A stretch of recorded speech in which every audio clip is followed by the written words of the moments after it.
So when I think about people who walk into our context, it's been fun to watch them at first be like, yeah, the music's really boring and I don't get it. To all of a sudden later, you see them fully enjoying being built up and grounded in the sufficiency and the satisfaction and the full, complete faithfulness of Christ. And they never once mention how they're going to be, they're going to do, they promise to be. It's like, no, I can't promise be or anything. I am a failure under the law.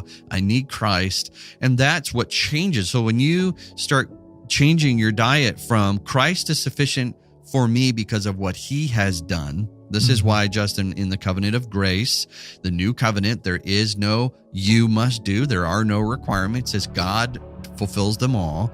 Therefore, those who live in under a new covenant, we love the joy of hearing what Christ has done for us. You flip this and you go to services that don't understand this perspective, and it's what you're going to do for God in music and in sermon. And the only thing they can do to motivate you is guilt you and tell you if you don't reach this emotional high, then there's something wrong with you. And even you could go into the charismatic world. It's through speaking in tongues or healings or having a word from the Lord. It's the endless pressure to hit that next level. And you can never say Christ is enough no matter where I'm at physically and mentally. He is enough. You are not allowed to say that. Yeah.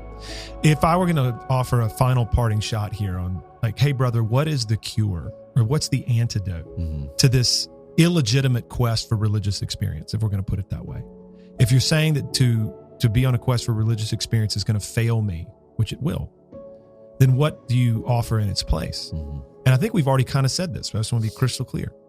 What we would offer in its place is a theology, a piety, and a practice that is grounded in the objective realities of Christ for us by virtue of the covenant of grace. So what do we mean by those things? The person and work of Christ, who he is and what he did, that stands outside of us, unaffected by us, that is rock solid, right? That is extra nos, outside of me. I'm always looking there, not looking within. I'm always looking to him as the ground of my standing before God, as my hope and my peace, my assurance, my confidence. The guarantee of eternal life is him. And then it's by virtue of the covenant of grace, meaning it's all received. It's given to me. I receive it by faith. I don't do anything. I don't work anything. I don't render unto God anything that would then result in him showing me his favor. That's not how it works. And so we just continue to preach that and teach that.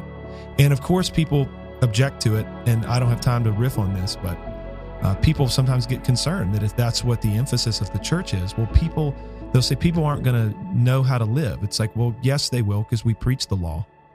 And third use of the law. Right. The law is guide for the believer. We preach the law that way. But then also people will say, well, but what about the motivation for sanctification and the motivation for holiness? To which we would respond, brother, sister, with all due respect, if you want sanctified people, preach Christ. That's right. Right? Thank you for listening. Today's reminder is from a recent Theocast episode hosted by John Moffitt and Justin Perdue. Everyday Grace is a listener-supported podcast.